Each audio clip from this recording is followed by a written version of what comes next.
Welcome back. A man from Delta Township has been missing for 2 months, and his children are desperate for any tips that can help find him. That's right. Darylyn Horn spoke to the man's daughter and the last person to see him. She's here for you now with more on this story. Darylyn? That's right, Sherry and Siobhan. 63-year-old Richard Johnsan went missing back in May. His family has gone as far as hiring a private investigator to help in the search. His daughter says each day is complete torture, knowing her dad is still out there.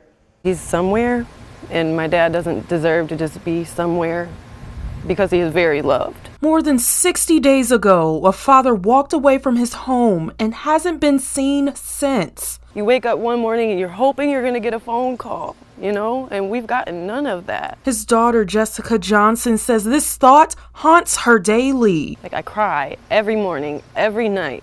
I wake up out of my sleep because I see his face. What's even worse is 63-year-old Richard Johnsan suffers from Huntington's disease. He was last seen on May 7th at 10:30 p.m. when he left his home at Delta Square Apartments and told his wife he was walking next door to Plumtree Apartments. So I believe every answer holds with that last person. Johnson says that last person to see him was her mom and dad's friend of 7 years, Robin Maldonado. I'm glad I was the last person to see him, but I'm not glad about the circumstances at hand right now. Maldonado says Richard stopped by to use the bathroom and then left to go to the grocery store. She says everything seemed fine. He was spot on, or I wouldn't have let him leave my house. I don't know what the answer is going to be because I don't have much information.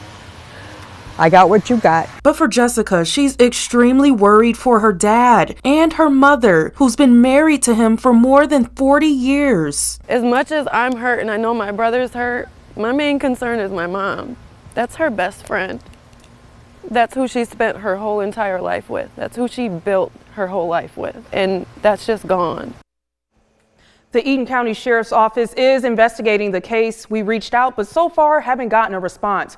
Richard was last seen wearing a camouflage hoodie, pajama pants, and a baseball cap. If you know anything, contact the number on your screen. Sherry? Thank you, Darylyn. Well, Ian is in for Audrey tonight. He's here with sports, and the Northwestern football program continues.